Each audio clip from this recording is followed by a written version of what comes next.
On a carnivore diet, our weight drops and our health markers go crazy. Our cholesterol is through the roof, we aren't getting enough vitamins, and our doctors worry about our thyroid.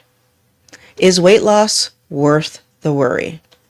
Well, every headline we read about carnivore warns us that it's going to make us ill. But somehow, many people report doing carnivore for decades and being pain-free, strong, and ready for whatever life throws at them. I've been carnivore for 2 years now, and I feel amazing. So, after 8 years of low-carb eating, what I've learned is that the data almost never changes. But what does change is what they do to the data before it gets to our eyes. So today I want to talk about 4 popular claims that you may have heard from doctors, guidelines, or headlines. So let's look at what the evidence actually says versus the mind games they play with us to get us to eat garbage. Eat more vegetables and fruit, right? Half of our plate should be vegetables, and then a quarter should be grains, and only 1/4 animal protein. This is common knowledge. Like everybody has been told this, heard this, understood this through childhood till today. It's still being said. But there was no study or scientific evidence that ever put meat like head to head with vegetables that showed that vegetables won that battle. Like these guidelines were agreed upon by a committee. It was just assumed, self-evident, right? This is just true because we say so. So today I want us to question it, right? Let's take a look at this. Plants aren't passive. That means that they do defend themselves. And since they can't run away from us, they have other defenses, right? Some of them have thorns, so that makes eating them like uncomfortable, or even makes touching their stalks very uncomfortable. So we would want to stay. The classic example of this are roses, but there are lots of other plants, especially if you walk through wooded areas, that have thorns and spikes and like prickles on them that make it very uncomfortable to even get close to that plant. Other plants have straight up poisons in them, so we tend to avoid those plants altogether, right? Because not a good result if we touch them. And some of the poisons and us, but other poisons will just make rashes and this kind of stuff. But then we have the fruits and vegetables that we actually eat. These plants, like others, have some type of chemical defense or offense. So when they want us to eat them, they're sweet and inviting, right? But way more often, they don't want to be eaten and have compounds like oxalates and phytates, which are classified as anti-nutrients. So anti-nutrients bind to minerals in our gut to stop us from absorbing them and to stop us from being able to use them efficiently or effectively. Like our body can't do with them what it wants to do with them. And that means that when we eat plants to get calcium, iron, magnesium, zinc, for example, like all the micronutrients, the plant's anti-nutrients block our body from accessing those micronutrients, right? And to my surprise, because I had no clue about this, cooking doesn't solve that problem. Like you could cook this stuff as much as you want to cook this stuff. That compound, so the oxalate, the phytates, or whatever other compounds are heat stable. They are still going to bind those micronutrients, whether you boil them, the plant, or steam the plant, or roast this plant. The mineral binding doesn't actually go away. Now, if you compare that to the nutrients found in animal protein and fat. The major difference is that we get the benefit, right, of absorbing the nutrients in fat, and so animal protein and animal fat. Like 95% of the nutrients in animal foods we get when we eat them. Animal foods do not fight against absorption, right? Because animals can actually run away from you. They don't have this chemical defense. Most of them. Let me just change that. Most of them don't have this chemical defense. I know some sea animals do have it, from what I understand. And maybe there are some land animals that I don't know about that have it, the chemical defense as well. I would assume the skunk's spray is a chemical defense as well. It's just airborne. But the actual meat and fat of the animal is absorbable by us because they're the natural food that we're supposed to be eating, Wellness Warrior. When you eat something and you get not only to use all the nutrients in it, but the nutrients coming to your body is the exact right level of, protein and fat and carbon. Like, it's the exact right amount of micronutrients, as Dr. E pointed out to me. When that's what's happening, then we know that that's the right thing that we should be eating. It's dialed in for what our bodies need. Our bodies cannot survive without B12. And B12 is only found in animal foods, right? Like in the animal bodies where you find, there is no plant-based source of B12. So for science, we know that. It's there. Science says this. But for other disciplines, for other companies, especially food companies, to come along and say that, plant-based diet is perfectly healthy, how can it be when we need B12 to survive and you can't get it from plants? I want us to pause on this data point because it really is important. It is extremely important for us to understand this. The plant foods that we are told are healthier than meat contain blockers to stop us from getting the minerals our body needs to build and repair itself. Not because vegetables are evil. They're just trying to survive, right? They just can't run away from us. They're doing what makes sense for them. But they're not our food, right? The problem is that this information about vegetation is known, but not discussed. So why would they do that? Well, it's sort of like how a credit card company would give you a loan for like $10,000 at 0% if you repay it in 24 months, right?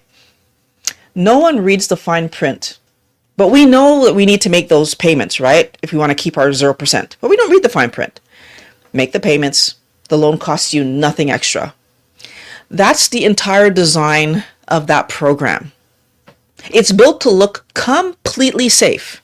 No problem, right? Month after month, payment after payment. It only is 2 years of your life. What could possibly go wrong? We eat vegetables from childhood, month after month, and see no apparent issues. It feels responsible.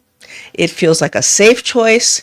But those anti-nutrients are already setting us up for that first missed payment. Red meat causes type 2 diabetes, a claim that has been studied repeatedly. And food companies have brought us their frustratingly dressed up interpretation of the results that are actually found. And over the years, they try to persuade us that meat is harmful. In 2024, the Lancet Diabetes and Endocrinology published a study with almost 2 million people across 31 cohorts. I'm going to first say that that's extremely impressive. A 2 million person study. That's crazy to me. The study found that eating 100 grams of unprocessed red meat every day was associated with a 10% higher risk of type 2 diabetes. And reading that, honestly, I could understand why everybody would be concerned. This is a real number. But because it's a real number doesn't mean that it was a valuable headline. Right? Like they made it seem like it was valuable, but was it? That number comes from observational data. That's people self-reporting what they ate. And they tracked it over years, likely having people recall from memory what they ate in the last 3 months to a year. Have you ever tried to remember what you ate last week? Can you tell me what you ate last week, Thursday, for breakfast? And unless you're on some kind of schedule where you eat the same thing every day over and over, most people cannot. I can tell you that I didn't have breakfast because I don't have breakfast. I could tell you that if I had lunch, likely it was bacon because that's typically what I had for lunch. But I know that one of the days last week, I didn't have bacon for lunch. I had a different kind of meat. And for the life of you right now, Wellness Warrior, I would probably have to sit and think about that I'd have to go through my actual routine to figure out what day it was. But I can't remember right now as I'm sitting in front of you which of the days I didn't have bacon. This is not what they did. What they did was not a randomized control trial where the researchers actually controlled what people eat and measured what happened, right? So that all the data was there and they know exactly what it was. How likely are people who are reporting what they ate to also admit that they ate 2 chocolate bars every day? I used to do that. That they had ice cream or that they had cookies on a self-report survey? Even if it's anonymous, who's going to do that? In 2019, self-report studies were graded and determined to have very low certainty when it comes to their results. Like that you could not trust them is basically what their authors came down to. Compared to a 2024 trial, right, of real people eating beef every day in a controlled environment under observation, and the data showed no significant difference to their blood lipids, their cholesterol markers, or their blood pressure. Interesting how the questionable research gets a headline while the impeccable research got ignored. So back to our analogy. The credit card company knows that most people don't read the actual contract. It's long and boring. People want the money and are so sure that, I'm going to pay. I'm going to pay on time, right? I'm going to set myself up with online payments and I'm going to do the thing, auto pay. I'm not going to miss a payment. But the company knows that life happens and some of us are still going to miss a payment. No matter what your intentions are, you're going to miss a payment. They're going to make money off of some of these loans. And for the other people who make the payment, they gave you $10,000 for a month or a year, 2 years, and you gave it back. I want to make sure that you see the parallel between what I'm talking about. So even though research shows that meat is not a problem, you have it with a side of what? Vegetables, which are a problem. And now they got us, right? We are eating for years, eating meat with vegetables, meat with grains, meat with, we eat fruit. They got us, Wellness Warrior. We are actually doing high fat, high carb. That's a problem. That's the standard American diet. We automatically give vegetables a pass. So of course we happily eat them beside our meat. That's our credit card payment on auto pay, and we have no idea that we just missed a payment. And next month, because we don't know we missed a payment, we don't adjust what we pay. And now, since the normal payment went out, we are actually behind in our payments. And guess what we're paying? Interest. Nothing looks different from the outside, but everything is functioning differently underneath. Our body is functioning differently underneath when we eat plants. Obviously, we're going to tackle the saturated fat cause. The saturated fat causes heart disease claim next, right? Because these two things are tied together. They want us to avoid saturated fat to protect our heart. But research in 2025 pulled together 9 randomized trials over 13,500 people. The studies were specifically to test whether restricting saturated fat prevents heart attacks or death. All right, they wanted to figure that out. This gold standard research found that reducing saturated fat cannot be recommended at present to prevent cardiovascular disease or mortality. There was no significant difference in cardiovascular mortality or all-cause mortality. No significant difference in heart attacks or coronary events. But even sharper than all of that, what I just said, there was like a global study on over 35,000 people in 18 countries. And the findings from that study was that more saturated fat in the diet, so if we eat it more, tracked with 20% lower risk of stroke. That sounds like that's the fat helping us. The study authors said that global guidelines should be reconsidered. Right? This is the part where we acknowledge that despite eating what we are being told by medical and health professionals and the diet world, and because everybody screams this, right? We're eating this way for our good health, but our body does what the food tells it to do. Dr. Fung pointed that out. We eat the food, and that triggers hormones because those hormones are going to tell our body what to do with that food.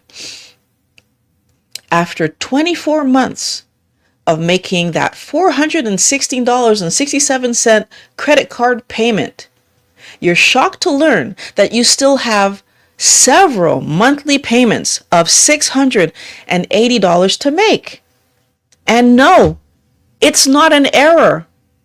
It's the underlying functioning of the system. Because you were so certain of your auto pay system that you made more purchases on that card, right? That 0% card, believing that, yeah, I'm just going to keep paying it off like what I've been doing. I'm going to pay it off. It's not going to be a problem. Not realizing that you were being charged interest on everything you were purchasing. And even though some of those were technically paid off because of the interest, right? It creeps up on us, Wellness Warrior. The same way that most of us start off having dessert once in a while. But after 20 years, dessert has become an event at the end of every single meal. And yes, fruits after breakfast is dessert. We need to acknowledge that that's a real thing. Every time you decide to finish a meal and eat that little bit of sweet, yes, that's dessert. So when we end up switching out the fruit for a granola bar, Companies benefit. And I honestly think that that was the plan from the start. The reason they push so hard for us to eat so many servings of grains and fruits and vegetables, I think it's because they know that we will end up just like we need more, right? We're going to need more. And because these are plant-based, right? Plants are healthier than meat. The science has been known for years, and I really do not believe for a moment that companies don't know the science that says that plant foods are not as healthy as animal foods. I don't believe that because they have researchers researching everything, not just what goes in the product, what goes on the packaging. So I don't believe that they don't know. Okay? I don't believe it. But at the end of the story, they have us eating this stuff, right? Now, the fourth claim is the one that I find the most worrisome. It's extremely worrisome. They tell us that cholesterol raises our risk of dementia. Obviously, since cholesterol is only found in animal fats and cell membranes, right? Like that's where you find cholesterol, because cholesterol has to be in a lipid environment. Guess what we're going to avoid, right? So there was a Kaiser Permanente cohort followed, which was 184,367 people, right? And what they found was that there was no association between LDL cholesterol and dementia risk. Like none at all. Nothing. They couldn't find a link. Why might that be? When we look at the biology, what we see is that the brain does not use the cholesterol from the foods that we eat. No. Cholesterol does not cross the blood-brain barrier. The brain actually builds its own cholesterol locally, like on site in the brain, right? So, and we've known that the brain builds its own cholesterol since 1940, not 1995, not 2021. Since 1940, we have known that piece of information. But somehow they're checking if Okay, as a matter of fact, Wellness Warrior, what we also know is that our body produces about 80% of the cholesterol in our system. I want you to contrast that with DHA omega fatty acid. That is the dominant fat in the gray matter in our brain, the connections between the brain cells, and it's about a third of the fat in like some parts of the cortex, right? Those fatty acids in the cortex. That's a lot of our brain, right? This is the fat that we need to consume in order to have adequate amounts because the body struggles to produce it. And the conversion from plant ALA to, right, that DHA is extremely low, like negligible. It's like about 1% conversion. So when they're telling you, oh, just eat plants for your fatty acids, 1% conversion. And we need a lot of it. Our brain is made of it. So eating fatty meat and seafood sources helps to keep our brain healthy. Like, how necessary does that sound to you? Because to me, that sounds ridiculously necessary. But Wellness Warrior, if we believe mainstream and keep our meat and fish consumption to the absolute minimum, right? Even be the healthiest we can be and go vegetarian or vegan, we'd be starving our brain of the DHA needed to repair itself. And doesn't that play itself out? There's a reason that some countries across the pond do not allow children to be vegetarian or vegan, and that here in North America, it's kind of frowned upon. Like they can be vegetarian as long as they still eat eggs and dairy, right? There's a reason for that. Basically, it's what would happen when you believe the line on your credit card statement that says that the minimum payment is okay to pay, right? Sure, you can pay that $10 a month or whatever the stupid number is to keep your credit card active. That means you can make more purchases. They just want to make sure that you're still there. You haven't forgot about the card, right? That payment typically doesn't even pay the interest that you're being charged, Wellness Warrior. That's the payment amount that ensures that you will be paying them forever. It'll never stop. They've got you. And in our health, paying with our brain and mental clarity is the ultimate trap, because we lose all ability to make decisions that could reverse our poor health. Once our brain stops functioning properly, we become this autopilot, do what feels good, eat what tastes great, self-soothing, like all about pleasure. We are running away from pain. Like, we think decision fatigue is a problem when we work all day and have to make a decision at the end of the day, when our brain isn't functioning correctly because it's not produced properly. It gets more intense. We need to understand how important it is to protect our brain at any cost. Any cost. It is the most important thing you will ever do in your life. Protect your brain. So, Wellness Warrior, that claim number 4, it's the one that shocked me the most. And maybe I just haven't heard it because I'm not at that age range for them to start talking to me about, oh my God, dementia and whatever. But wow.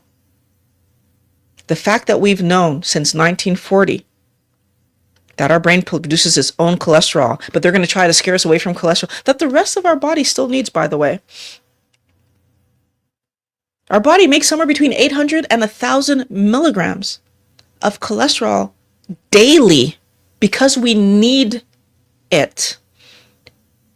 And when we eat, like, we're only getting like 20%, right? Maybe, because our body can actually produce more if we don't eat as much, right? So, like, again, that's why there's a variation in how much we make, because we eat some. But it would just make it because it's that important. It really is frustrating to me. These 4 claims look so different on the outside. They look so different. Vegetables are healthier than meat. Red meats cause type 2 diabetes. Saturated fat causes heart disease. And cholesterol raises the risk of dementia. They seem to be like different areas of our body. And that's because they are. And that's because they're spreading it out to get whoever they need to get. Right? But they're all essentially doing the same manipulation, Wellness Warrior.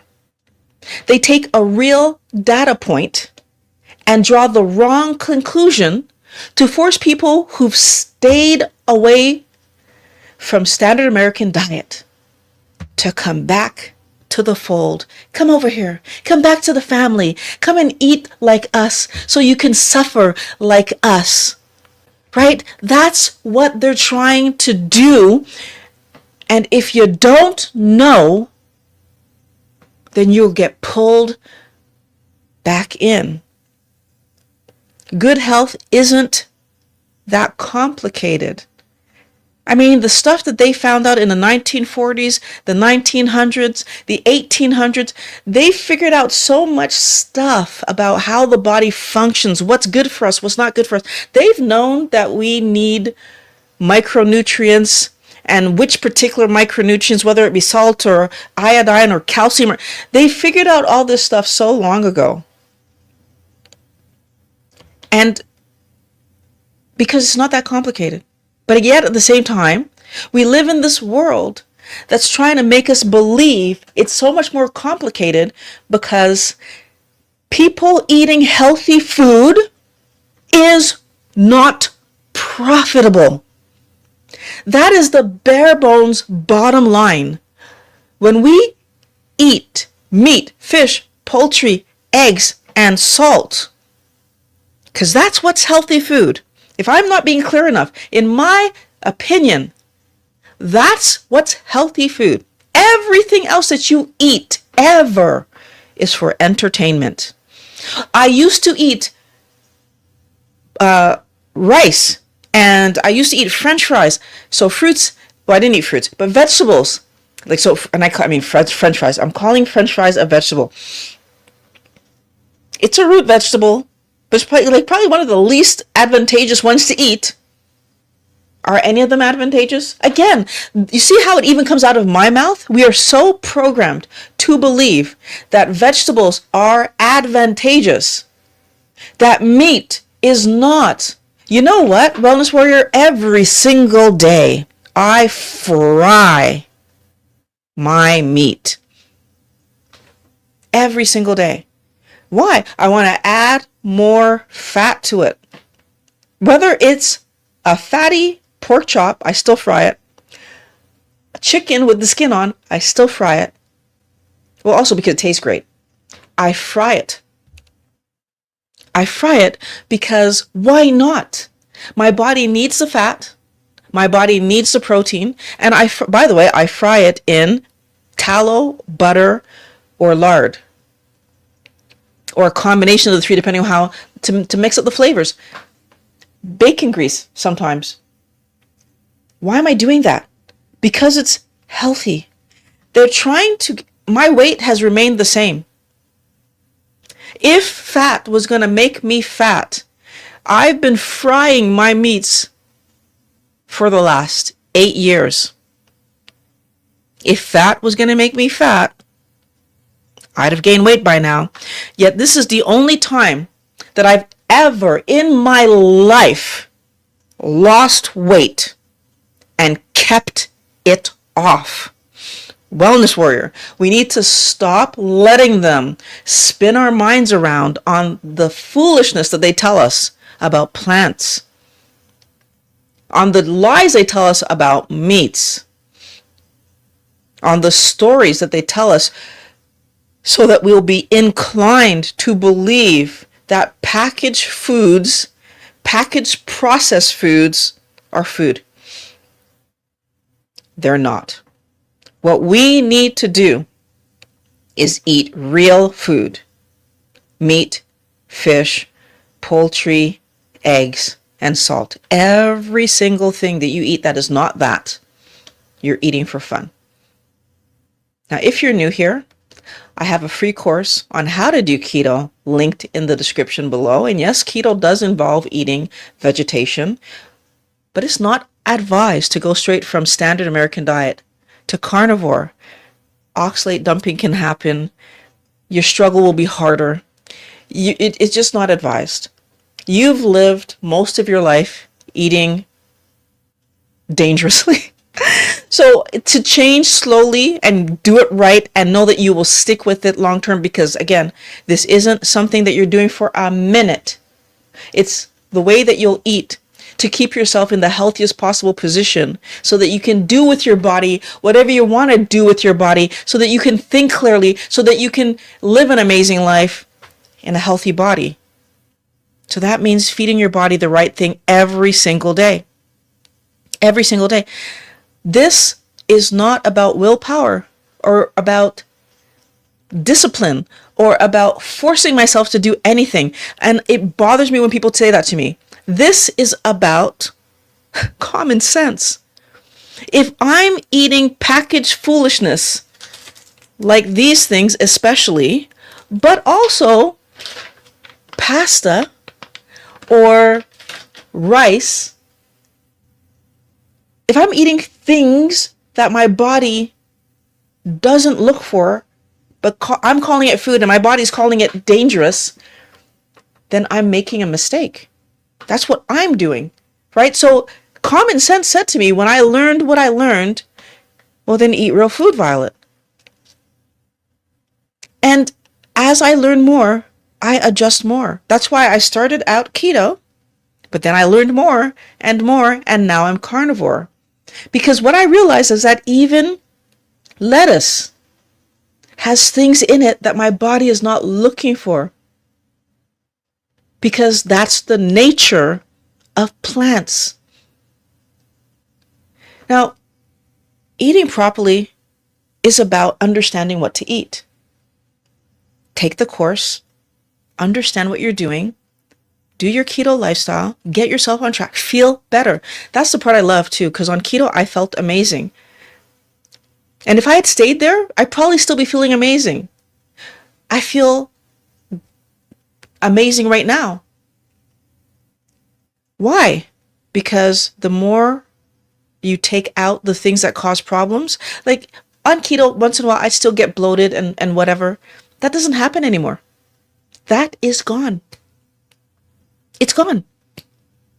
I want you to understand that you have the ability to take your food into your own hands and make your health what you want it to be. Because, you know, with a keto-friendly doctor especially, carnivore-friendly doctor especially, the positive outcomes you can achieve.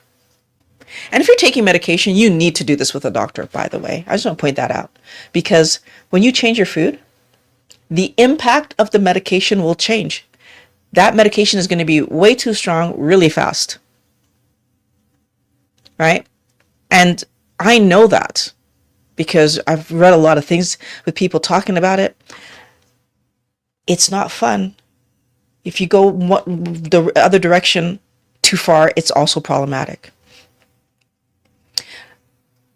If you've already started your journey, but you find yourself jumping on and off keto or carnivore for that matter, it could be that you're living the true problem that most people live, because the food is not the true problem.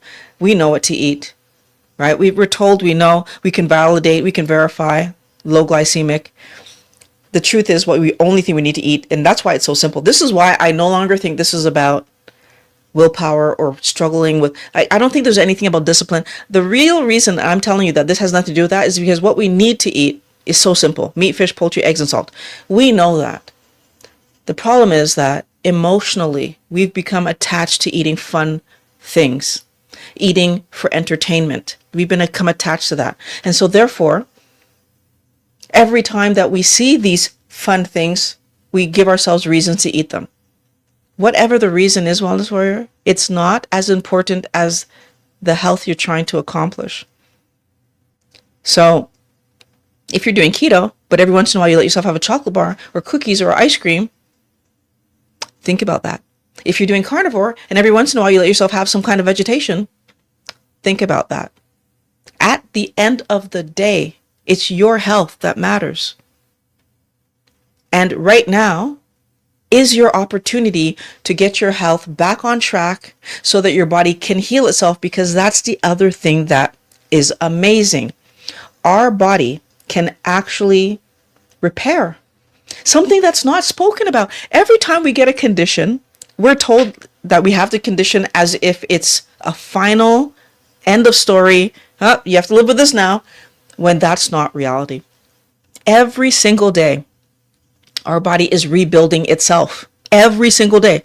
Now, it's a little bit by little bit, but it's doing it. And I feel like if we understand that every single day, there's a few cells here and there, and I mean, I say a few, it's probably more like in the order of thousands to millions of cells every single day being changed and rebuilt and da-da-da-da. But does that show on a body level? It's not like my arm and I wake up tomorrow and like, oh, my arm is new again. No, it's happening all over time. And when we think that, oh, because I don't see the difference, I don't see the change, then what I eat doesn't matter, we are the ones making a mistake, because that's what we've been told. It's not our fault we're making that mistake.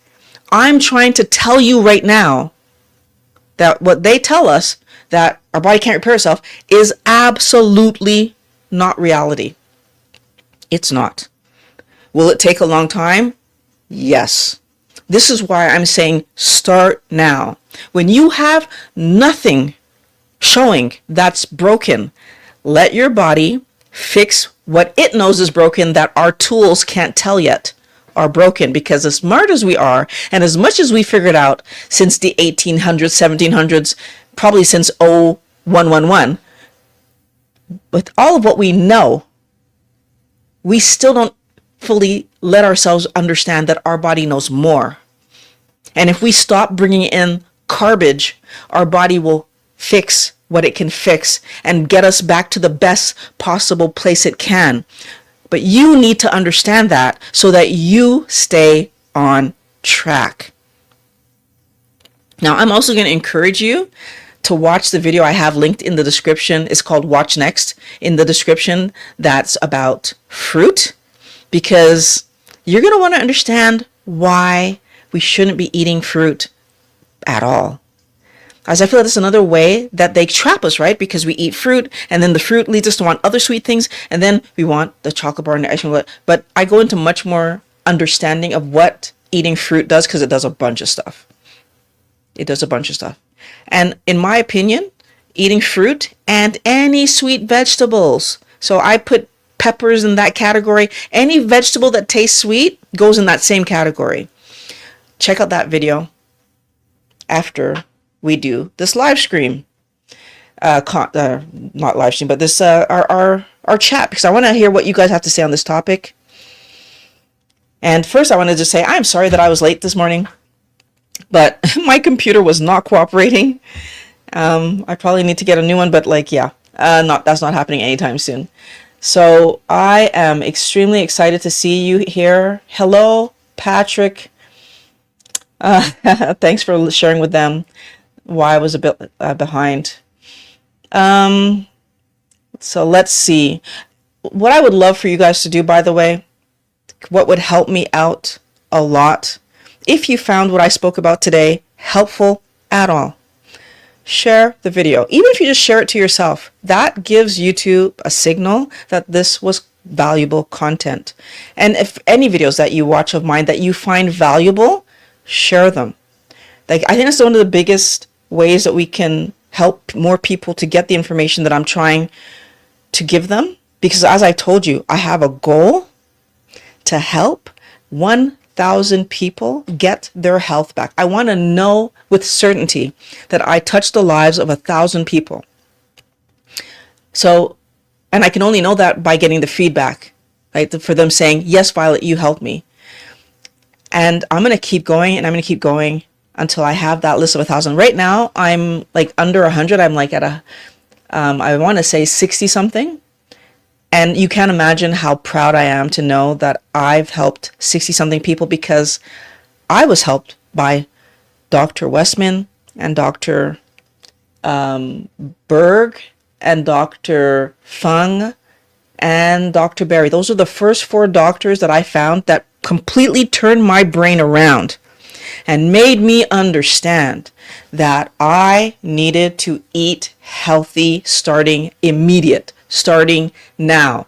Like it changed my entire life. And I actually, from April 20th, 2018, after watching their videos, changed everything.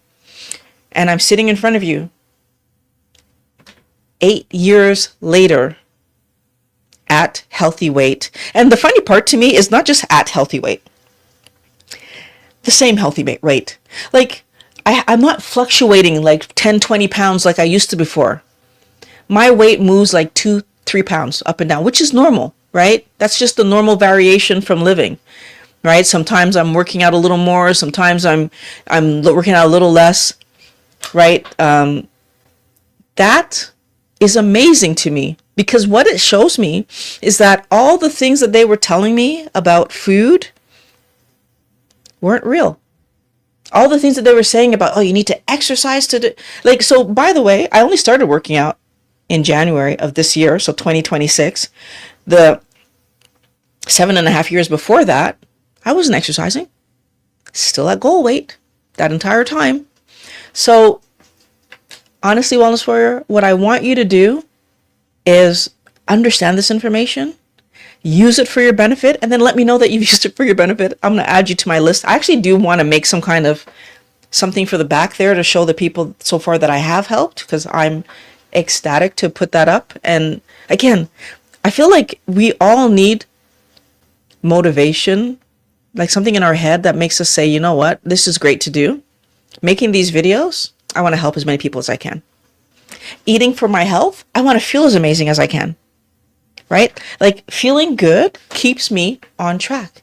I like getting up and not being in pain. Yesterday, for the first time, and I don't know how long, I did yard work. I don't normally do my yard work. I usually get it done, but I did some yard work. I wanted to clean up some little bits and pieces that I didn't like how it was looking. And I was out there carrying around one of those electric for cutting weeds and stuff. I was carrying one of those around. It was pretty heavy. And I was doing that for over an hour and a half. And then when I came inside and after my shower, I realized, my back was sore. I haven't had a uncomfortable sore back in so long. Like honestly, crazy long. Like you're talking over, I'm going to say 4 years, my back has been just fine. Where I used to have back pain all the time. Used to have knee pain all the time. Elbow, I was in pain. My neck, I couldn't, all the time. So for that to be there, first of all, a very not nice memory lane to walk down. But at the same time, knowing that I was going to wake up the next morning, so this morning, and feel better, helped me to say, you know what? I'm okay that happened. And I do feel better this morning. Is it perfect? No. And actually, when I woke up this morning, I could feel this arm from holding the weed whacker, I think I can't remember what you call that thing. But it was a little bit sore. It's better now. But I woke up and I was like, oh, okay. I can tell I did some work yesterday. So this also just tells us that working out in the gym and doing real activities that use your body and make you do things is not the same. I work out every other day, and it doesn't feel like what it felt like yesterday, being an hour and a half outside doing yard work. It's not the same. Good morning, Donald. I don't know if that's your real name, but good morning. I'm happy to see you here. Stephanie, good morning. I'm glad you were able to jump in and say hello. If you guys have questions, this is the time to put your questions up because I will try to answer them.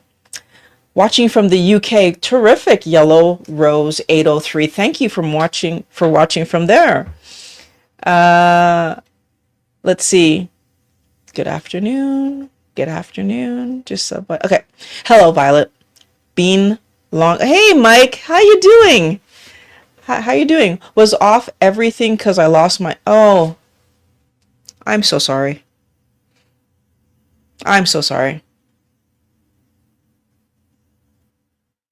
It's never easy when we lose people. And especially a parent. I am very, very sorry. And it didn't make me lose my carnivore journey. Your videos helped me. Okay, so you're saying you were off all social media, but you continued your carnivore. Well, I'm very happy for you and I'm sure your dad is proud of you for that. It's so easy when something goes wrong in our life to just stop doing what we know is good for us. I do believe that they can see us after they've left. And I'm sure your dad was really proud of you that you kept doing what was healthy for you so that you can get yourself moving forward and back to what's good for you as soon as possible. So yeah. I'm glad to be back. I had a sad start to my year with your dad passing, but despite it, I stayed on track watching your videos. Always great to see you. I'm very happy to have you in the comments, and I'm very happy to know you stayed on track. Forgotten are birthday celebrations with cake, etc. Thanksgiving indiscretions. One day very soon. You know what? I do think that putting down these ideas, and they're not forgotten. I would rather say that we put them down, right? That we decide that our health is more important than a piece of cake. That our health is more important than somebody's ideas about what I should eat, right? This is again one of the reasons that I go into restaurants and I just eat whatever the heck I feel like eating, right? I order the meal the way I want it. And if they can't make me the meal way that I want it, then that's not a restaurant for me to eat at. And I do that on purpose because I've realized that me feeling good matters so much more than what other people think about what I'm eating. Me feeling good and being strong and being healthy matters so much more than what they guess might happen to my cholesterol, especially since the evidence shows that nothing bad's going to happen. So I feel like one of the things I want you guys to think about is, like, what can you actually do for yourself to keep it top of mind that when I eat, that's not about entertainment. When I eat, that's about taking care of my body. When I eat, that's about making myself as strong as possible, allowing my body to heal and so repair itself, right? And to do the renovations that it's been trying to do my entire life. Because that's what our bodies does, right? It's just a continual process of renovation. In the initial stages, we are growing, so there's actually building happening. But once you're my height, like my age, like this is not building anymore. This is about repair, right? And I know that for most of us, we understand that if we were renovating a house but we were living in it, we couldn't just tear the whole thing down because then we'd be sleeping in the rain, right? We'd have to do it piece by piece, room by room.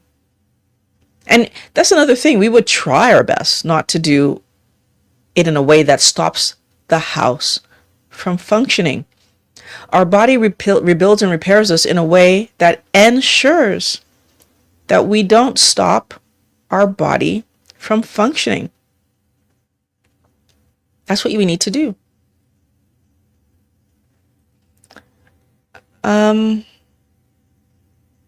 Best intentions. Oops. Okay. Thank you again, Donald. Vampire G9F. You're so intelligent. Nice. Thanks. I appreciate that. I really do. Well done. Thank you, Russell. I appreciate you coming by and talking. Always nice to know who's here. It's interesting because I know sometimes I'm in live streams and I can't think of anything interesting to say, but I never think to just say hi. Just for the host to know that I'm there. That would be, I think 100% on the smaller ones, I'm going to do that more often. Just say hi. On the big ones, they don't necessarily care. There's like so many people scrolling through. And usually I'm on live streams with doctors, so there's usually a lot more people. I usually catch most of my other live streams after the fact because I'm working. Yellow Rose asked the question, do you encourage people to fast? If so, how often? What I would say is it depends on your goal. I would encourage you to fast if you have something that you're trying to heal, because fasting is one of the best ways that we have for our body to heal itself. And if you have a lot of weight to lose, there's nothing wrong with fasting if you have a lot of weight to lose. However, the way that I would encourage you to do it is not the same as everybody. So I see a lot of people who just kind of have a blanket, oh my God, if you have X amount of weight to lose, fast. I don't think that that's the best way to do it, because I don't think that respects what my body is trying to accomplish.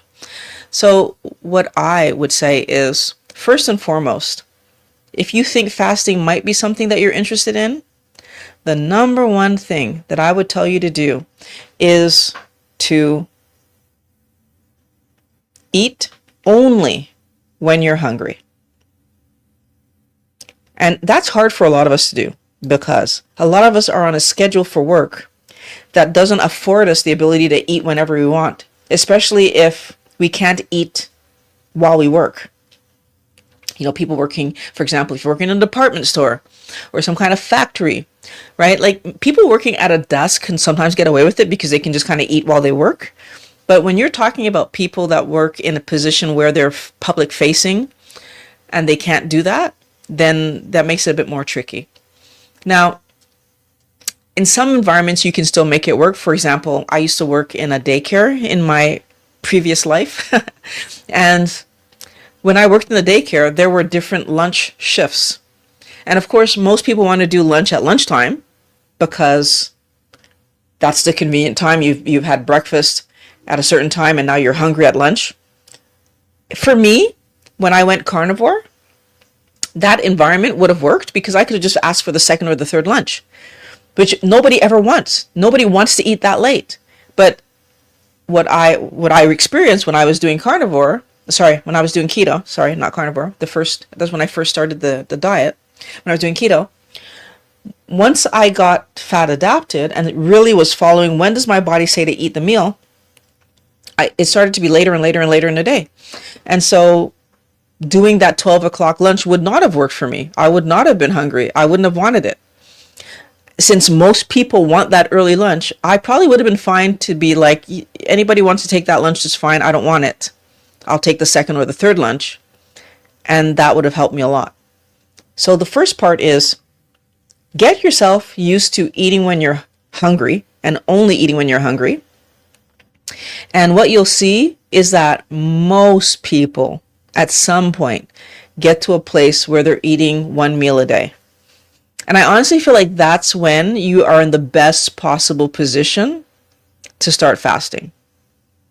Because when you get hungry at that one meal, now you have the option to say, okay, I'm not going to eat right now, and I'll eat 12 hours from now.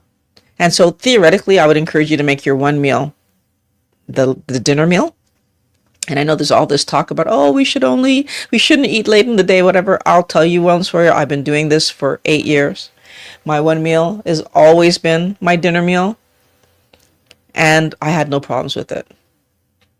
Right? But everybody's different. If you did your one meal to be your lunch meal, the only reason that I'm saying I wouldn't do it that way is because your 12 hours later would put you in the middle of the night.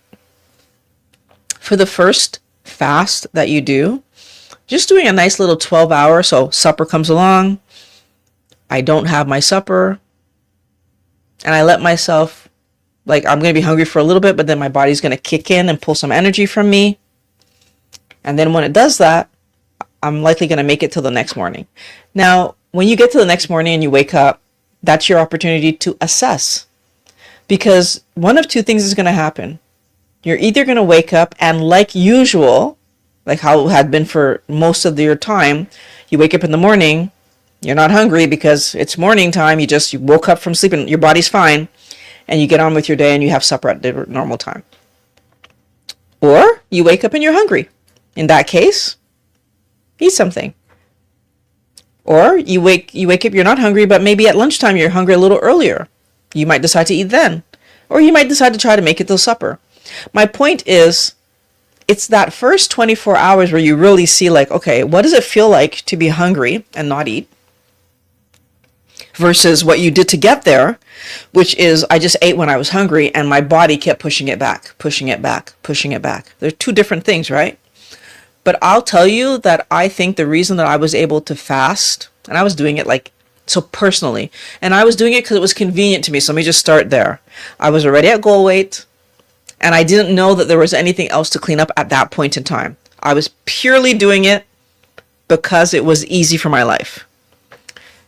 Every other weekend, when I went to my parents' place for supper, my mom was still cooking a very low-fat way of cooking, and I honestly just didn't want it. So I would go, I would be with the family, everybody else would eat, I would not, And then the next day I would just do my normal day and have supper at supper time. And that worked for me. And that's how I started my fasting. It's just I would do 48 hours, fast. Is that 48 or 24? Yeah, it was 48. I would do 48-hour fast. And then at one point I decided to see, oh, can I do a week? And I did that. Now, the difference between that first time you're going to fast overnight and feel hungry and then decide, what am I doing, versus like doing a 24-48, is that once you've done it, you realize that that moment of feeling hungry doesn't last very long. Like maybe I'm going to be like 5 minutes hungry, and then it's going to go away because my body took some energy from me because I still had extra energy to take. And then I get on with my day. That's different than today. When I get hungry today, it doesn't go away. Like I stopped fasting because according to my body, there's no fasting left for me to do. My body is happy with the fat that I still have on me, and it doesn't want me to go lower. And so the majority of the time when I feel hungry, I eat something, which has also resulted in me now being 2 meals a day most days. Some days I don't. Some days I only have one, and I might have just a slightly earlier supper. But other days, most of the other days, I have 2 meals a day. My point to you is, do not force yourself to fast. You can try fasting, and if you get to that point and you feel hungry, and then you wait a little bit and the hunger goes away. And oftentimes, we have to remember this, another point that I'll make right now, is that oftentimes we feel hungry because our body wants water. Your body only has one signal to intake, right? It's the stomach growling can be, I want water, or I want food. And so another thing that I learned and I started to do was I would drink some water while I'm fasting. So I just drink water, and that kept my body from signaling me with a hunger signal to go get food. And so then I could tell that when I did get a hunger signal, that's probably means that it's actually time to end my fast. Now, the most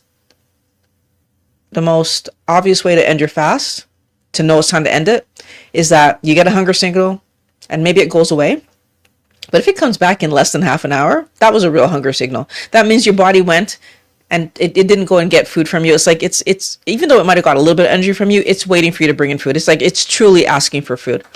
If you get hunger signals that won't stop coming, if you get headaches, if you feel nauseous, if you your body's going to give you a very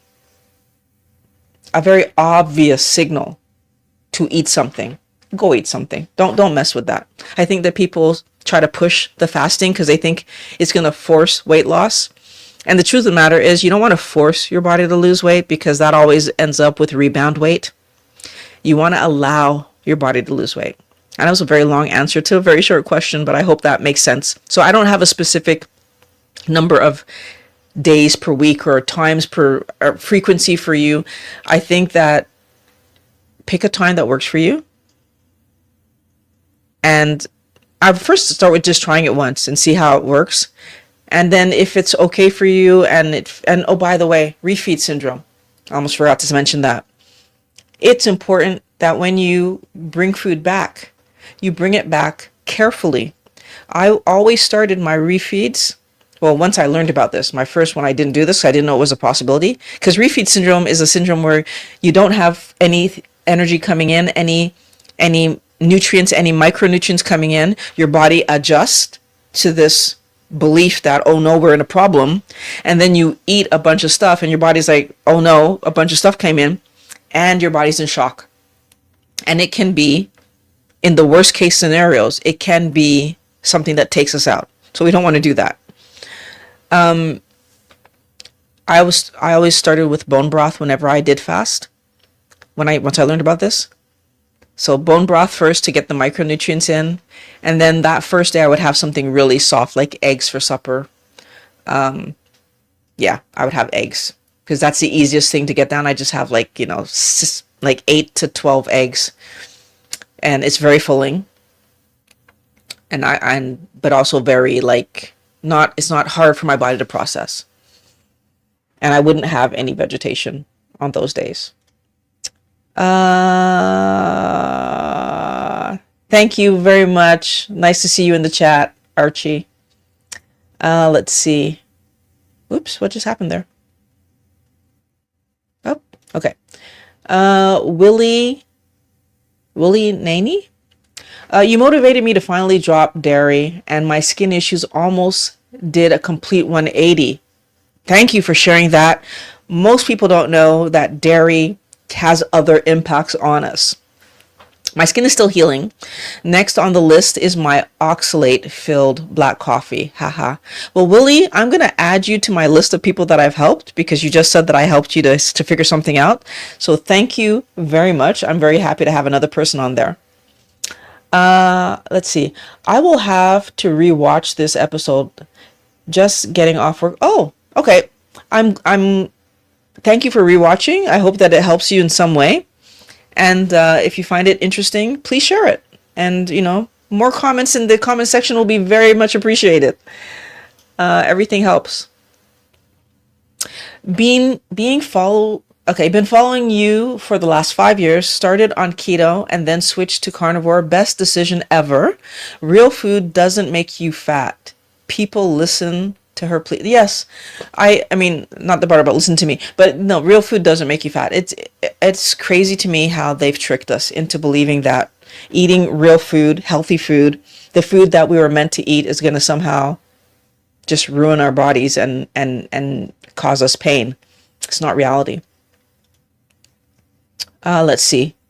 One Day Very Soon says, found out yesterday our only daughter is going to have a boy. We indulged in the reveal cake. Oh no. My BG 2 hours, your blood glucose 2 hours later was 172.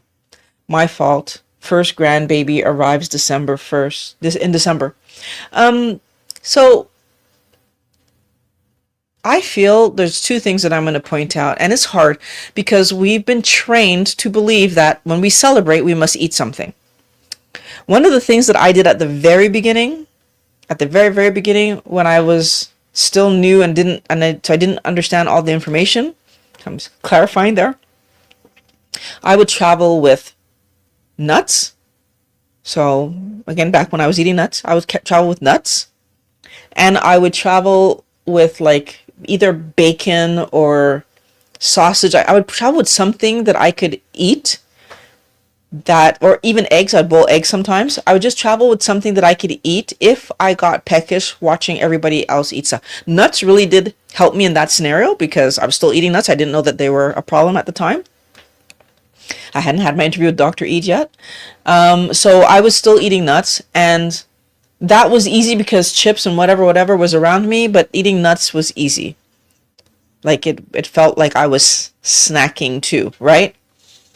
So that was helpful. But I feel like the thing that helped me the most now is that when I go to these events, as long as I have water, I am fine. You can eat or drink whatever you want. I'm drinking water. I am fine. And in most places, you're going to have water. But if I go somewhere where it's questionable, I actually will bring my own carbonated water with me. Because I know that as long as I have carbonated water or still water, but I don't like drinking tap water because, oh my goodness, at least here in Montreal, it's not always tasting good. So if I have some good water with me, I'm fine. I encourage you to find the thing that will help you to feel the most at ease in what you're doing. Happy birthday, Archie. I love that. Happy birthday. I'm glad to be able to wish you a happy birthday.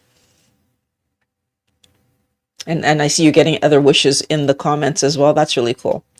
Hello, Christine Tuminia. Hi, Violet.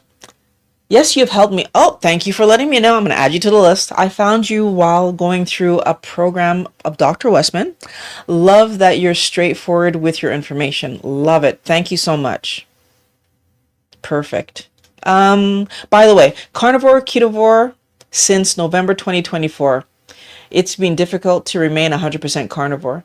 Yeah, I think that having carnivore days and being keto, see, this is a thing, and I will just point out for you. We need to understand that whatever we do becomes the standard. And then if we go back, we get in trouble. So if I take myself for the example, when I was doing standard American diet, standard Canadian diet, when I ate so healthy, right? I did 100. I would try to get myself down to like 1,500 calories. How that pretend word calories? I would try to get myself right, and I'm like cutting the fat, and I'm eating the vegetables, and I lost weight. But in order to even maintain what I was doing, I would have to stay at that number. I was hungry. So even if I wanted to try to stay at that number, that would mean living my life hungry all the time. So now in that scenario, I was putting myself in a position. I'm either eating and this little bit of food and being hungry all the time, but I stay at the weight I'm at, or, and I mean, we all know that it wouldn't have happened because my carbohydrate intake would have still put weight on, but I didn't know that at the time. Or I go back to standard diet.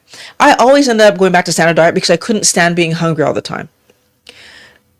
Compared to, let's say you do low carb, not even keto, low carb. You lose a bunch of weight because you're low carb and everything is looking good. But because you're low carb, you still have room for this kind of stuff, right? You still have room for this kind of stuff. So you allow it to happen. You allow it to happen. And what happens? The weight comes back on. Why? Because twofold. One, all the taste of that fun stuff triggers our cravings and we become out of control sometimes. But two, when I take something bad out of my life, which if you're doing low carb and I wasn't eating this stuff while I was losing the weight, my body got a break from that stuff.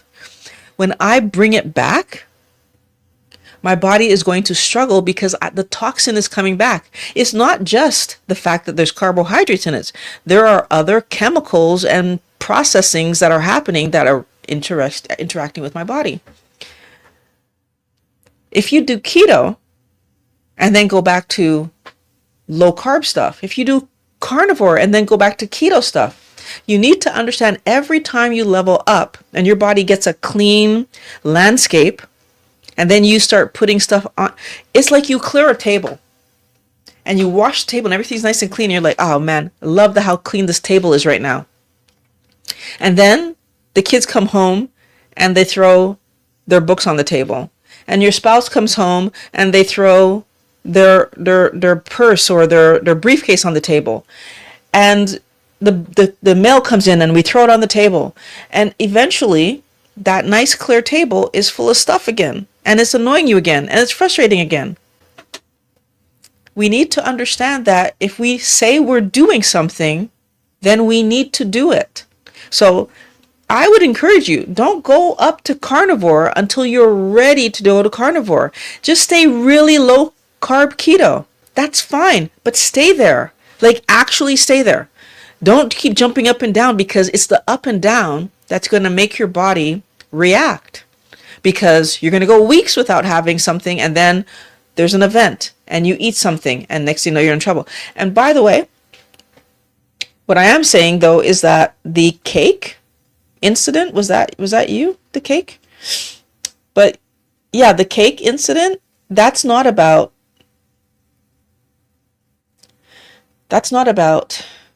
moderation. That's about me not being honest with myself. That's about me still somehow trying to tell myself that cake is harmless when I know it's not harmless. Vegetation isn't harmless either. But my compulsions aren't harmless either. So like I have to look at both sides of this. I have compulsions towards this food. I know the food is not healthy for me. I need to decide, what am I doing?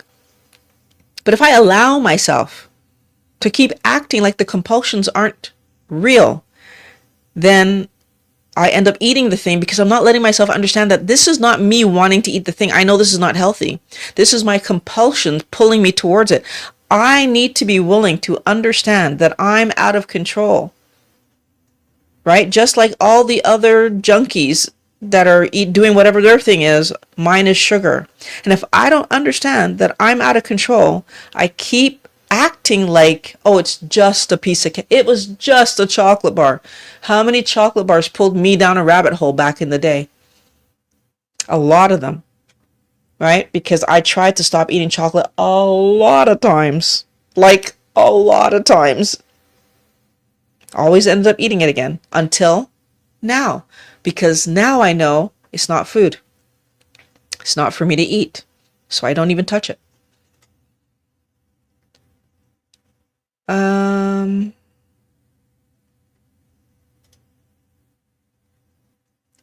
Easy. Everything begins with steps. Yep. Everything begins with steps. Thank you for saying that. We take a step, and then tomorrow we take that step again, and then next week we take that step again.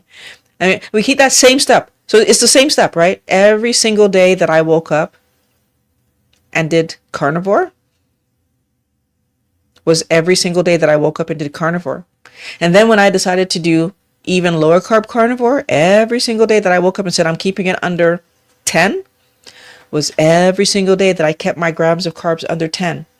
And then when I decided to take it even further, I said every single day, what I did was every single week, I'm only going to have avocado, or what was the other thing I had? Salad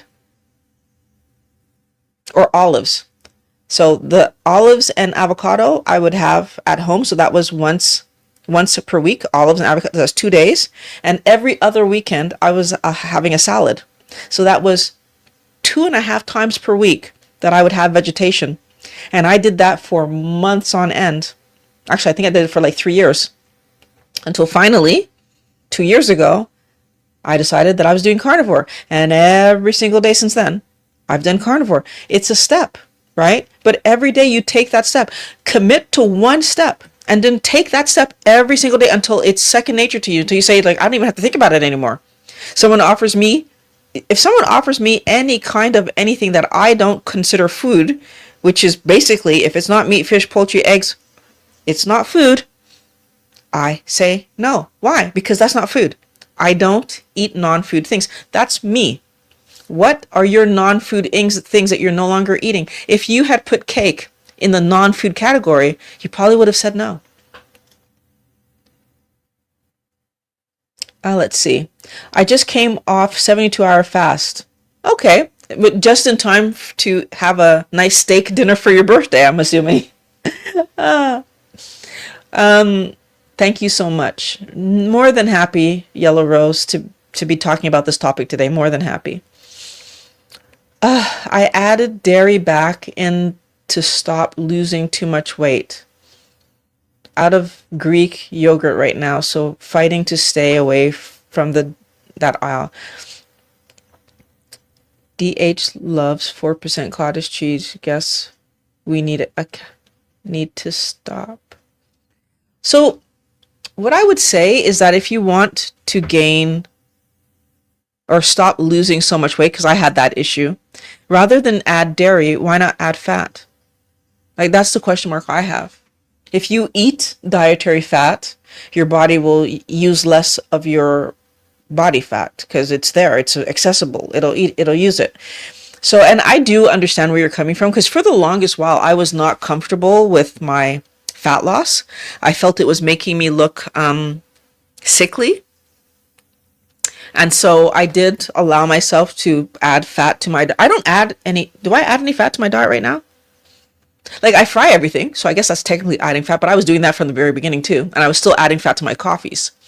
I don't drink coffee anymore, so I don't have that extra fat. And honestly, like 2 tablespoons, maybe a tablespoon of fat in my coffee. I think I was about what I was putting.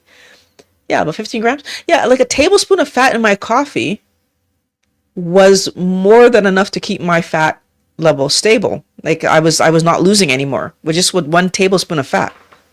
So very likely, one day very soon, you probably could do it with just adding a bit of fat. I feel like, again, we think that we need to add these complicated things, but you have to keep in mind that dairy is is there to grow rapidly, whatever animal it's trying to grow rapidly. If it's a cow, that's growing a cow rapidly. If it's a goat, that's growing a goat. Those are not people. So not only are we dealing with the fact that it's going to still try to grow us rapidly, but then like we are not the size of a cow, so that's going to have a negative impact. And we don't do the motions and needs of a goat or whatever other animal. So I feel like the best option is to use what our body's already looking for, animal protein and fat. Just, I would, that's my suggestion. If anyone else has a suggestion, I'd really appreciate hearing it. More than happy, Archie. Black or green olives? Actually, I didn't mind either. I was doing both at the time, again, back in my keto days and just before I became carnivore. So yeah, I was doing both. I think if you ask me about preference, they had different flavors. So I think I probably preferred the green ones. But I don't know, and I still don't know right now to this day. I think they're just different. They're just different kinds of olives, the green versus black. But yeah, that was what I was doing. And I was doing olives once a week, avocado once a week, every other week, salads. So honestly, Wellness Warrior, I think that I agree with Archie, what he said, one step at a time. Pick your step.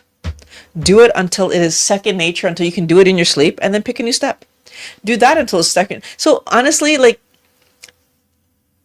take a decision about, for example, if you're still eating standard diet, choose what you're going to drop. Are you dropping cookies? Are you dropping bread? Choose something, drop it. And when you don't think about it anymore, and it's like, yeah, I have no trouble not eating that anymore, drop something else, right? You need to get yourself in a better, healthy position. And the best way to do it is do what your body wants you to do so that you feel it. And then when you feel it, you're going to know, okay, this is working or it's not working. That's the best way to know. So next Monday, I'm going to be back at 11:20, or is what we're aiming at, to talk to you guys again and to have an amazing presentation of something. We'll see what I'm talking about next week. Every week, these things, they come to me and I want to just share them with you because I want you to do better. I'm going to take note of the names. Those of you who said that I helped you. If there's anyone else that I've helped, you can put it in the comments below, because I'm looking and I'm going to keep doing this. 1,000 people I want to have on my wall, that there were 1,000 people that I helped. And I also want to know what you want me to talk more about. If there's something that's really a sticking point for you and you would like me to give you more information on it, please put it in the comments below. I definitely will try to bring topics that help you to move forward. That is the goal here. I want you guys to move forward. So have a great day, Wellness Warriors, and I will talk to you in the next live stream. Today's video is brought to you by my keto consultations. You know how to do keto, but you're having trouble just sticking with it? Book a consultation with me and we're going to get you back on track. The link is in the description.